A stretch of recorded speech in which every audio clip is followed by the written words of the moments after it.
শেখ হাসিনা এবং তার দোসররা যে অপরাধ বাংলাদেশে করেছে, আমি সরি, আমার মনে হয় 1971 সনের পাকিস্তানি বাহিনী এত জঘন্য অপরাধ করে।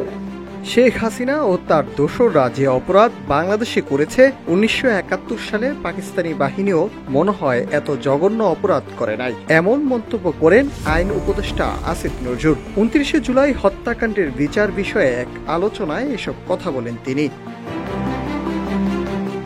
আসিফ নজরুল বলেন, 1971 সালের সঙ্গে 2024 সালের ঘটনা পার্সপেক্টিভ এক নয়। 1971 সালের মৃতদেহ পুড়িয়ে ফেলার কোনো ফুটেজ আমি দেখিনি, এমনকি একজন গুলিবিদ্ধ মুক্তিযোদ্ধাকে তার সঙ্গী টেনে নিচ্ছেন আর সেই অবস্থায় তাকে গুলি করা হচ্ছে, এমন দৃশ্য বা বর্ণনাও ইতিহাসের চোখে পড়েনি। হ্যাঁ, 1971-এর নৃশংসতা ছিল, কিন্তু সেই নৃশংসতা এভাবে প্রকাশ পায়নি।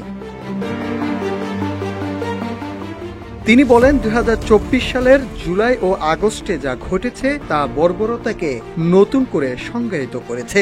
মানুষকে গুলি করে হত্যা, আহত অবস্থায় শেষ করে দেওয়া, মৃতদেহ আগুনে পুড়িয়ে ফেলা, এগুলো শুধুই মানবাধিকারের লঙ্ঘন নয়, আমাদের বিবেকেরও চরম অপমান। 24 জুলাই আগস্ট মাসে সংঘটিত হত্যাকাণ্ডের বিচার সুষ্ঠুভাবেই করা হবে।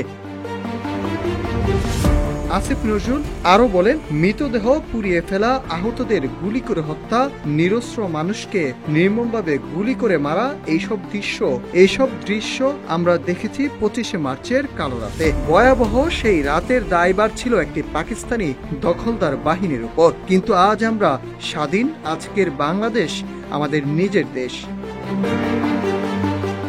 এই বিচার নিয়ে হতাশ হওয়ার কিছু নেই, এমন মন্তব্য করে আইন উপদেষ্টা বলেন, আমি দৃঢ়ভাবে বলছি, আমাদের সরকারের আমলে এই হত্যাকাণ্ডগুলোর কাঙ্ক্ষিত রায় আপনারা পাবেন। আমরা এমনভাবে সাক্ষ্য প্রমাণ রেখে যাব যেন ভবিষ্যতে কেউ কোনো সরকার চাইলেও বিচারকে ধামাচাপা না দিতে পারে। আমি বিশ্বাস করি ভবিষ্যতে বিএনপি, জামাত বা যেই সরকারই ক্ষমতায় আসুক না কেন, তারাও এই বিচার থেকে পিছিয়ে যাবে না, কারণ তারা নিজেরাও একসময় নিপীড়িত ছিল।